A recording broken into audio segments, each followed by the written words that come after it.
A minha família nunca, sempre teve dinheiro muito curto, a gente não tinha uma condição de vida assim muito boa, nunca faltou nada, mas era o dinheiro pro básico. Então eu sabia que eu precisava estudar se eu quisesse mudar aquela realidade que a gente estava vivendo. Se não tivesse ganhando a bolsa, talvez eu não teria me formado. Meu pai trabalhava no cemitério, minha mãe era cozinheira de escola. Nos últimos anos, muito se tem discutido sobre a democratização da educação superior no Brasil, especialmente a fim de apoiar os grupos mais vulneráveis na hora de acessar a faculdade, ajudando a diminuir a desigualdade social. Mas o papel do Estado vai além de garantir o acesso à universidade. Ele também precisa ajudar na permanência desses estudantes ao longo do curso. Nesse vídeo, vamos falar sobre um programa pioneiro no Brasil, que foi o precursor das iniciativas governamentais voltadas à permanência dos estudantes na educação superior. Estamos falando do programa de bolsas do artigo 170 da Constituição do Estado de Santa Catarina. Quando eu era pró-reitor de pesquisa, extensão e pós-graduação da UNOESC, campus em Chapecó,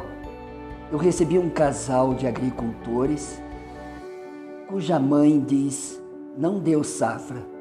A nossa filha, que está no 6º período de psicologia, vai embora porque não tem como pagar a mensalidade. E em seguida, eu renunciei à pró-reitoria para ocupar uma vaga como deputado estadual. E fomos lá, cavocar, garimpar possibilidades de dar resposta a essa angústia de tantos pais e mães e também de muitos estudantes de querer estudar e não ter condições financeiras, negando o direito de acessar e permanecer numa universidade. Ali nasceu a regulamentação do artigo 170. No meu último ano de graduação, eu fui demitido de onde eu trabalhava. Então a gente ficou meio sem saber o que fazer ali naquele último percurso, nos últimos suspiros que a gente tinha de graduação. Foi aí que surgiu a oportunidade da bolsa. A faculdade, naquela época, eu ganhava R$600 e a mensalidade custava 580. E eu lembro até hoje de que eu sabia que se não tivesse uma bolsa de estudos, aquele sonho de se formar ia ir por água abaixo. A gente não tinha dimensão do que poderia se transformar este instrumento das bolsas de estudo do artigo 170. Nunca imaginaria que poderia mais de 570 mil bolsas distribuídas ao longo de 25 anos. Eu ganhei bolsa no primeiro semestre já. E ganhei bolsa durante todo o curso. Isso foi o que viabilizou a minha formação acadêmica, né? Na época, por exemplo, que eu fazia faculdade, a mensalidade era 450, 480.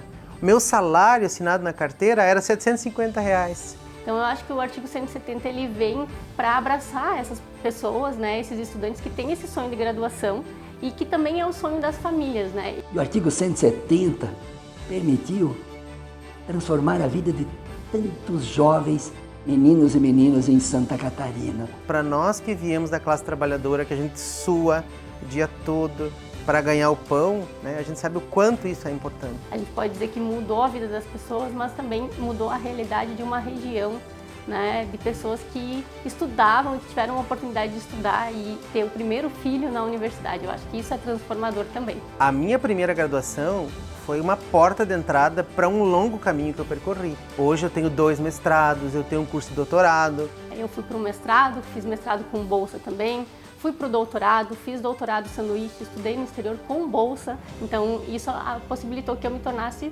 doutora em design, né? A primeira doutora da família também. Meu pai tem o maior orgulho de dizer, a minha filha é doutora. Tudo começou lá com a bolsa do artigo 170. Né, na graduação ainda. Eu diria que se não tivesse ganhando a bolsa naquele último ano, talvez eu não teria concluído a graduação. Ali eu percebi que o espaço da política pode ser um grande espaço de conquista de direitos. A luta faz a lei e fez a lei.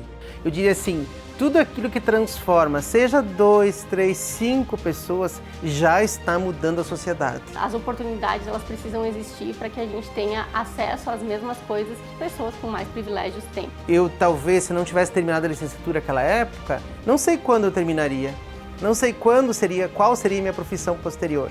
Mas deu tudo certo.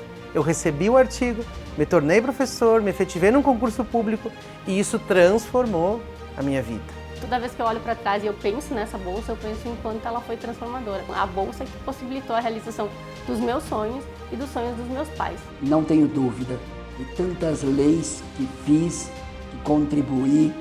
Esta, no artigo 170, permitiu às universidades comunitárias se fortalecerem como instituições e, ao mesmo tempo, permitir àqueles que não tinham condições financeiras para honrar suas mensalidades, acessar a bolsa e cursar, e se formar, e se transformar como ser humano. E uma tarde, no final da tarde, eu estava sentada esperando o ônibus para voltar e eu encontrei o deputado Pedro, que sentou do meu lado lá no banco e começou a conversar comigo. Talvez ele não lembre disso, mas eu lembro dessa história e eu lembro que ele me perguntou, né, quem eu era, o que eu estava fazendo, e aí ele se apresentou e disse que ele era o autor das bolsas do artigo 170, e aí eu pude agradecer pessoalmente para ele. Estava terminando a graduação, estava naquele momento, né, que as portas estão fechando e abrindo um novo livro, um novo capítulo, e aí foi que eu entendi que ele era o responsável por aquele projeto de lei, né, e também, de certa forma, pela transformação da minha vida.